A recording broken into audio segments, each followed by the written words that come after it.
Welcome to Matters Arising on Landslide Podcast. Today, trying to illustrate all that happened in the last 24 hours in a collective broadcast.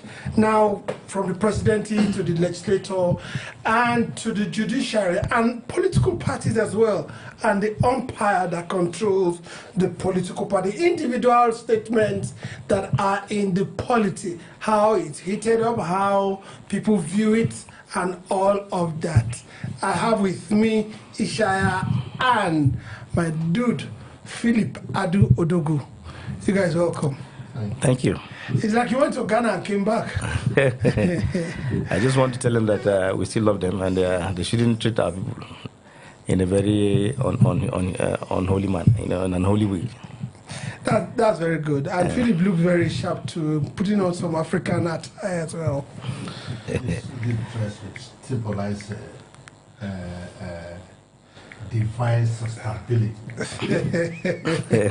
I wish you would tell them what we told you when we saw you wear this dress.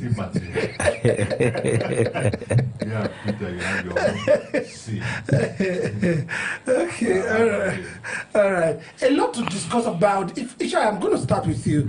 A lot to discuss about the PDP and all it has taken toll on in the last, let's say, 24 to 48 hours. Wike group coming up and saying, giving conditions to which that the party must follow before the convention holds. Yesterday, there was inauguration of the convention committee headed by the governor of Adamawa State, Fintiri, and they said they are marching on, they are not looking back.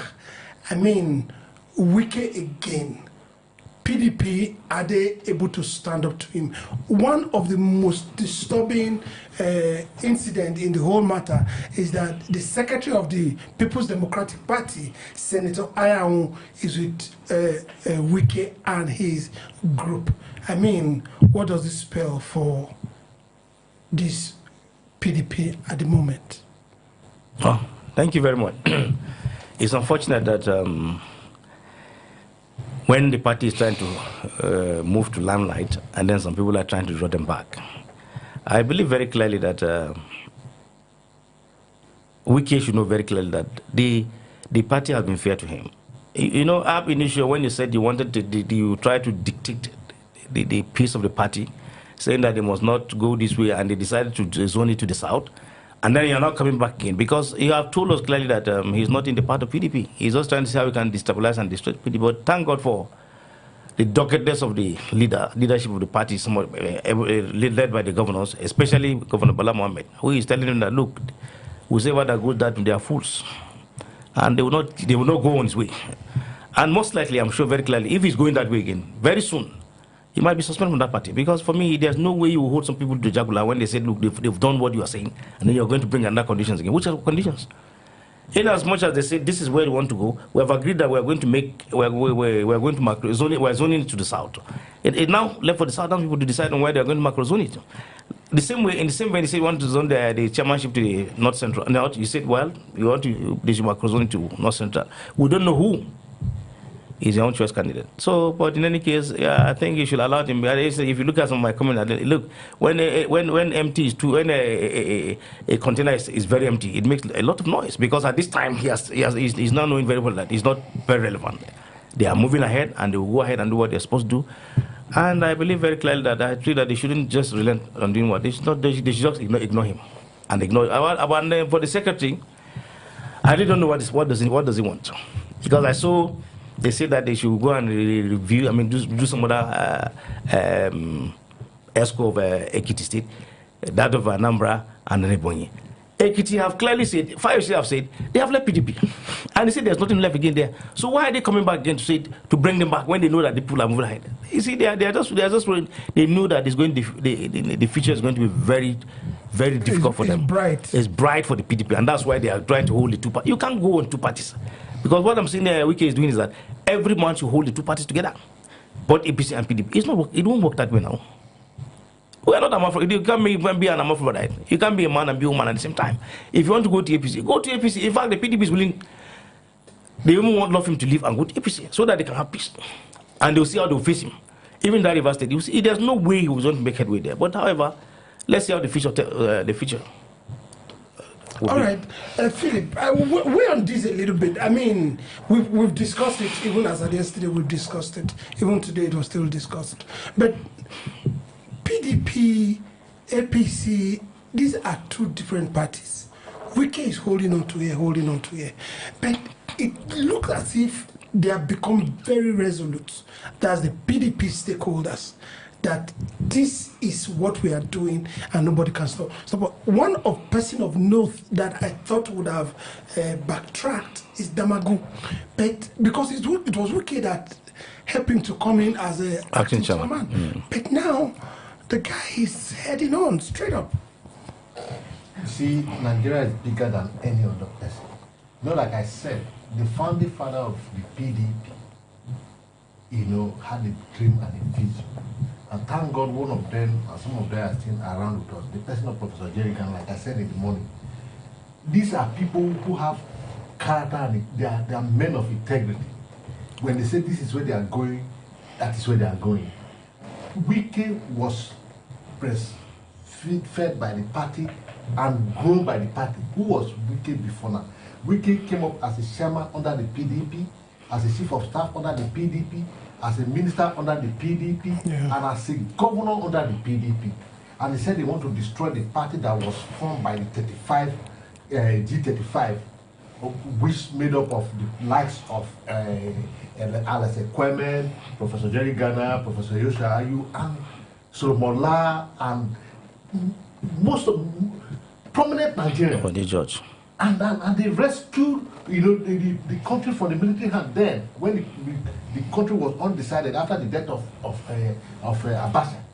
Now, Wike, who said they want to dictate to the party, like, for instance, how much, concession will PDP give to Wike?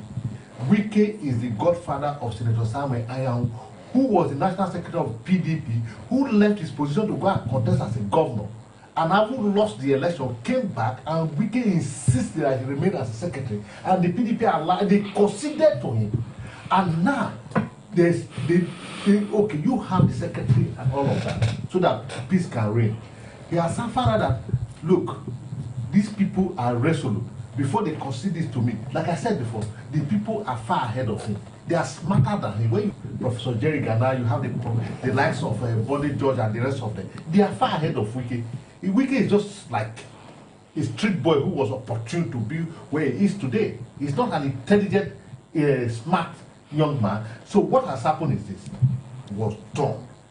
A letter has, like I said in the morning, a letter has been written and a notice has been sent to and notified them of the Ibadan Convention.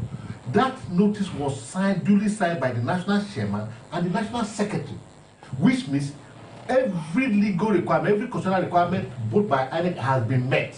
Whatever Wike is trying to do now is irrelevant. Whether he threatened to go to court or not to go to court after the convention, it will amount to nothing. When they said, before the convention could hold, there are judicial judgment that the party need to obey before they could hold convention. Which judicial judgment? The apex court of the land, the Supreme Court, has said that any matter that has to do with political party is internal matter, and the cost of the land lacks jurisdiction. So where do we go from there? So the truth remains that Wike is just ranting. That is why you see Bola Ahmed, Governor of Bashir, had tagged them very well. That those, he didn't mention anybody. He said that are fashions of fools. Because when you know the truth and you want to believe that the truth is not there, then you could be tempted to be a fool. You're talking, when we talk about fire share of Ekiti, for instance, not too long ago, Fayose and other went to Ekiti and endorsed the city governor of APC. And he said he made a lot of utterances about PDP. What if you don't have interest in the PDP? What has happened of it? This is barely 3 weeks ago. What has changed? That is now saying that the primary to be a Congress to be conducted to do what? So I don't see any potency in what they are doing over there. Still on Wike, he's been advised to go to APC. I mean, it's high time you come to APC. What are you doing here, doing there? Do you think you will hear the advice? Which advice? He's already an APC member. I mean, it's just clear that you know that Wike is not a PDP member. As far as concerned, he doesn't know anything. He doesn't know anything to do with PDP. It's just that he's there to be mischief, just for his mischief sake. That's why he's there. He's supposed to be in PDP. I've had the president told him, please come, just move and come back to APC. I've had that quite clearly. The people are saying against him, no, he's already an APC member. How can they say that when you look at the election that happened last week in Rivers State? What did he say? He said, I've delivered Rivers State to the president. It's now left for him to carry them. And then he decided to want to play a kindergarten kind of a play, saying that to kindergarten behavior, saying that he had delivered the PDP to his own local government. I mean, I just wonder, are you talking to kids? I think it's high time for those people to that when they know they are doing the wrong thing, they should call themselves to order and go. Go to him, I'm sure PDP will be happy to do. If he exits completely and go. Good riddance to bad rubbish, complete rubbish. So I don't know what is he doing PDP? He has not been in PDP. He doesn't have PDP. Has anybody won election since they started this emergence of this? Has he ever worked with any PDP person? So it's an issue that let him go and work with his paymaster. Of course, we're happy for him. He has worked against the PDP to remove or to make sure the governors don't win election. Don't win election. Edo, for example. He decided to work against them, basically. Exactly. You see, the truth remains that in as much as Wike has behaved the way he's behaving, give it to him that Wike was also up by actions of the PDP leader then. But the truth remains that two wrongs doesn't make it right. There's time to move on. There's time to forgive. Philip, anytime you say Wike was offended, yes, you are the one that normally says politics. They played politics and he lost. Of course. Which one is offense inside? When you play politics and somebody lost, are you saying that the person is not capable of being angry? He should be angry, but not against the party. It's politics. The same way. The same way. People are different. He should move ahead. The way people are formed are different. No. The way people are formed, you see, I don't like to hear this. The way people are formed should not be against the party. Sure. If you are formed, form your way and follow your way. The best thing you can do is to leave the party. I don't know if you understand what I'm saying. That's what, look, for me... You see, there are people who said, okay, if I can't have it, let nobody have it. If we can have it, to be that. And that's selfishness. That's wickedness. Because you can't do that. In as much as you don't get it, you leave it. You are still alive. You don't know how tomorrow will be hold for you. If you did not get it now, wait for tomorrow. We've had our own share of party rascality. Yes. We did not leave the party. We still became very mute and watch how it worked. Hopefully, maybe to future, it might be better for us. For me, I expected in clear terms that when this happened that way, he would have kept calm. If he had been in the party at this time around, most likely he would have taken this ticket. They will give him the ticket now to go and do this fight, if at all. But this one that they gave him, they called him to give him a job, and he become like the de facto president. He does everything the way he likes, and then he's saying that you are coming back again, you want to destroy the PDP. The same thing he did in Akwa Ibom. The Akwa Ibom governor have left to APC, but he still hold the structure of PDP again. I don't know whether he does the same thing with Delta State. That is still hold both parties. You can't do it. You can't eat. Yes. No, look. If you want to go, you go. Everything Wike has is from PDP. Sure. That's exactly. You said that yesterday. That's number one. Number two, Wike worked against PDP presidential candidates. Very well. And he said, I'm not supporting them. And he didn't support them. And they lost. That's number two. Number three, Wike brought Damagu as acting chairman and insisted that Iyocha Ayu must go. And Iyocha Ayu left. He brought Ayahu and they considered to him, what would they do? They should give him the party? Well, it's left for the PDP leaders, to stand their ground and do what they think is right. And I think they will do what is right. Because the foundation is well laid for the convention. Like what did the PDP did during their next meeting that impressed me so much was that they did it in such a way that every person that is in the National Party Committee now is barred from contesting in the National Convention. So whoever that is there at the moment is not coming back. Is not coming back. So that is a good one. So they have a fresh start. That is okay. That now the issue of microzoning to the central. What is the interest of Wike to say that? Is he from the North Central? That's the question we should be asking ourselves. When you talk about Wike being invited by Kosha, the River State chairman of the APC, it is no news because ordinarily APC could have won any election in River State if Wike had not decided to play double games. As it is today, River State is APC. Because what Okosha said that yes, we are going to are talking to Wike. We're also going to talk to the River State lawmakers so that they can work with the governor, and they didn't even make the governor so that. What does that mean? The governor is a PDP member. The House of Assembly members are PDP members. What is the interest of the APC talking to the members of the House of Assembly to cooperate with the government when they are not in the same political party? You see, the issue of Wike and River State is very complex. But I think sincerely, the leaders of the opposition party, both in the PDP, in the SDP, in the Labour Party, in the ADC, they all must work together to ensure this monster head is crushed so that this country can move forward. My major issue with the River State elders is that they said evil is perpetrated in society when good men fold their hands and do nothing.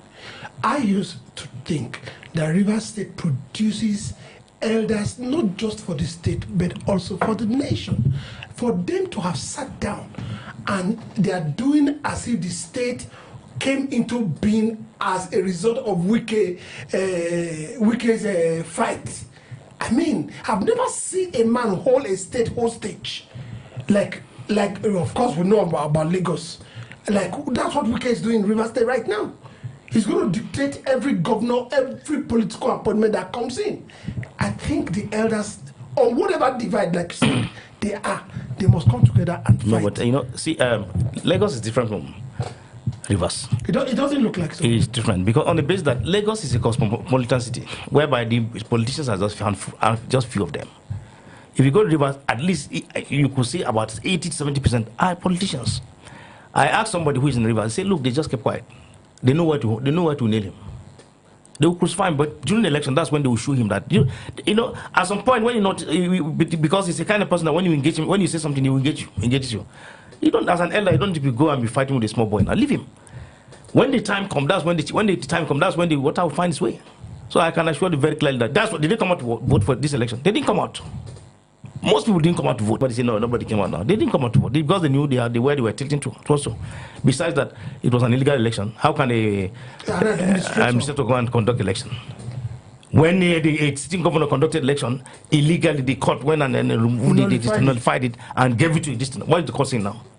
We're not in a military regime. We're completely in a civilian regime. It does not go like what Fela said though. It's not democracy. Oh. Them go crazy. It's demonstration of craze. So forget about what we can forget. Is what Allah will do because most of the like of Ankyo bricks are there. Did they say anything? They keep quiet. Exactly. The likes of most of these chief that he abused all of them, insult them. They keep quiet. They know what. How many votes does he have? For him to raise his voice against the man that brought that's Goodluck Jonathan. They took him as a son. What about Peter Odley? So you see, Peter, like they keep quiet. You mentioned in Lagos State as a cosmopolitan city. It is. Bola said that it's a no man's land. He didn't say it was a cosmopolitan city. He said it was a no man's land. How many of them are playing politics there? But do you agree that Lagos State is a no man's land? You know, Bola has since you should use the word. It's a cosmopolitan, city, because it has everybody. But that's not to say that it doesn't. It belongs to some persons first before everybody moves in. I think that's why he had to eat his word that he was misinterpreted. You cannot say, there's no land that you can say is no man's land. It belongs to some person. So that language was not right in the first place. Okay, let's x-ray Lagos a little bit. Now we have those in Badagry, right? Then some of them we learn. We have those in Ekpe. These are outer lands, right? Then we have those that live along the river bank. That's the Lajes, who are mostly Ijos. They travel Ondo, Lagos, Bayelsa, Edo, and all that stuff. Now, if you are not talking about those that stay in the island, as it is right now, were they, from the history that we know, were they originally there? Now, if you shift from that one a little bit, you now also find out that Lagos was the federal capital of Nigeria. And every federal capital houses everybody that comes into that place. Like Abuja is here now. Of course, we are not saying Abuja is a no man's land. We know the Baggies. They are the first people that stays here. But they don't dominate anymore. I mean, we now have a dominance of all tribes, religion, and races here. So with that, can you level on it that is a no man's land? But for me, that's what Philip said. Before you start, somebody owns that place. Before you go to a place, why Lagos accommodated everybody? They were willing to accommodate, and it was a kind of pleasure for them to have accepted everybody to be there, because we brought the headquarters of the Nigeria to Lagos. The Yoruba people are there; they started it. There are the real Isadukos, who are the main Lagosians, the owner of Lagos. But it was also a slave route. Yes, I know it's a slave route, but in all sincerity, those people started that Lagos. If you go to the history, when the emergence of Ajayi Crowder, who were there, that brought the Christianity in that place. Then if you go down, when they started from Badagry down to Lagos, from Ojo to Lagos here, and then you go to Epe, you go to along that and Apache and the rest. All of these are the boundary that leads between Abeokuta and Ikorodu and the rest. So basically, there's so much land. But the problem with Lagos why I say it's cosmopolitan is that everybody came to Lagos. If you go to any city, any part of Lagos now, the Yoruba people say you find out that you may find out some area there are not plenty. Like if you go to Solo, you go to Mushin, you go to Mafuluku and the rest, you find out that the Igbos and the rest are more dominant there. If you go to where they sell this Alaba, so you find out that. But in any case, we know that there are owners of that place. They are owners of the land. So in all sincerity, more Lagos, because it was a cosmopolitan city, and that they make more money, they make business, they make their livelihood and other this thing, and they took more advantage. The Yoruba people that were there, and then even within that again, some people came from Ibadan. Like this president, he's behind Lagos, but if you look at his route clearly, he's not from Lagos. If you look at the present governor too, he's behind Lagos, but if you look at his route, he's not from a Lagosian. It's migration that brought them, but because they settled there, based on the law of the land, if you stayed for about 20 years, of course you are entitled to be an indigenous of that district. And however, since because of the capital state went to Lagos, most of them immigrated. They don't even know where they came from that district, and they took over Lagos, and then they become citizens of that place. And today, they are enjoying from that Lagos, but they are real original Lagosians. Now, so beside the fact that we have people that originally are from Lagos, does it now make Lagos not any other person? Because what happened in the last election, voting according to their vote, and you say that if they vote against your particular candidate, you drive them into the sea. Those things, even if you own the land, people should have a right to choose. Philip. Yes, you see, those are uncivilized behavior, exhibited by some group of persons during that election. It's not acceptable, and it will not be acceptable. Like you rightly said, the constitution allows somebody, after you have stayed in place for 10 years, become a citizen of that place, become an indigenous. You have a right to everything about that, particular place. So, yes, I think Bola, what he meant to say is that because of the nature of Lagos and people who are, because he has accommodated a lot of people who are now become Lagosian, you go also, maybe it's the way he used the word. Yes. You can say it's no matter, because it belongs to everybody. If I was born in Lagos and I've been in Lagos all my life, you had that makes me to have equal right as much as those whose forefather were born and brought in Lagos. Yeah. The truth remains that, the behavior in 2023 by the Lagosian was a timid and uncivilized behavior that's unacceptable in the 21st century, and it shouldn't repeat itself in Lagos anymore. So that is not true. That shouldn't be an issue. Is it because that's where Lagos being a no man's land or a cosmopolitan city, that's where it's rising up? Do you understand? You are saying that because in recent time they have been saying that a particular tribe has been victimized, because if they build here, later you go and demolish their houses and say that they don't have rights to build there. This is where it's coming from, Philip. Those are civilized behavior. You see, Africans, to a large extent, they were very timid. We do things in a crude manner to show that we have power, but that's not how power should be exercised. What they are doing in Lagos at the moment by demolishing people's houses because they felt, these people are not having dominance in the area and were the original settler before they moved in. Whether you are the original settler or the later settler. Until we come to that realization that what will make us move forward in this country, that we should see ourselves as Nigerians before we start seeing ourselves as a tribe or as an ethnic group, we will not move forward. And that is what is being exhibited in Lagos, and it is being promoted by this government. You know, all this is started with the word "Emiloko is my tongue." So even in running the affairs of the country, that word still guides them. So that's why I said it's a timid and uncivilized behavior which should not be encouraged and which to be jettisoned. I think sincerely that the people who are there at the moment, they are hearing us. There are better way to do things. If you are the owner of the land and people have come to live with you, there's a way you can exercise authority. Like for instance, the Gbagis in Abuja here, they are minority, but they still have a way of controlling things. The Senate seat and all of that, even though they share with people, but when their issue come up, everybody expresses sympathy for them because they know they are the original owner of the land, the original settler, even though we have overpowered them by our population. So you don't have to, you know, not because you are now in power, you now want to say, oh, let me destroy all this land, and they are like that is timidity. You want to demolish the land, the person property, so that you can take back the land. Do you have what it takes to develop the land? Is that progression?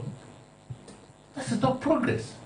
So I think, look, I just want to say something on that. You see, sometimes I felt for the Lagosian too, because we've been in that kind of a condition. If you look at Kaduna State today, the original inhabitants of Kaduna are from the other side. If you go to Kaduna Central, there, most of them are settlers. They are not even from Kaduna State. If you go to Zaria, most of them came to settle there. Like the Erufai that we're talking, I don't think he was genuinely an indigenous of Kaduna State, but he was there, he became a governor. The same thing with Sambo. He was genuinely not a distant, but in any case, when they come to take over the distant and then chase you out, like in Kano today, you cannot be a non-indigenous and win election. They will not give it to you. So to a certain level, even Lagos, you find out that to a certain level, they've been magnanimous too because of the terrain that the federal capital was there. The original, that's why you said, if you're talking about the main central of Lagos, find out that most of them are settlers. Where you can get the regional indigenous of Lagos are from that Badagry. That's why you know those are real Lagosians. But they migrated there and then they become a citizen by the law of the land.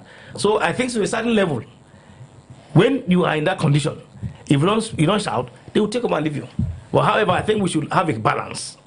Just like if you go to Mushin, there was time a House of Rep, an Igbo man won House of Rep, two House of Rep were won by Igbo. In the House of Assembly again, 2 or 3 of them. But now, because of this issue of that 2015 election, that the Igbo people gang up, they wanted to remove, take over from Asiwaju, and he tried to display his own other side of the other side of after the politics, you know, he has another life again that he can play display of this thing, and that's why the problem started. That's where the problem is, because Asiwaju yourself is not a Lagosian. Sure, no, it's not. So allegedly, right? Allegedly, no, allegedly. Even it is clear that it's from Osun State. Former Vice President. His cousins, I agree that he can have cousins from Osun State, but from my education, is from Osun State, you know, and Fashola is from Ekiti State, former governor of even the former vice president, you know, he has to leave, go back to Abeokuta and obtain his own. You know, he was in Lagos. He has his card there. Of APC today. What's his name? The commissioner in Lagos State. He's from Osun State. He has to go back to Osun State to become governor. Osibanjo. You know, Osibanjo had to leave because he knew that he was going to have issues when he was going to contest for that presidency.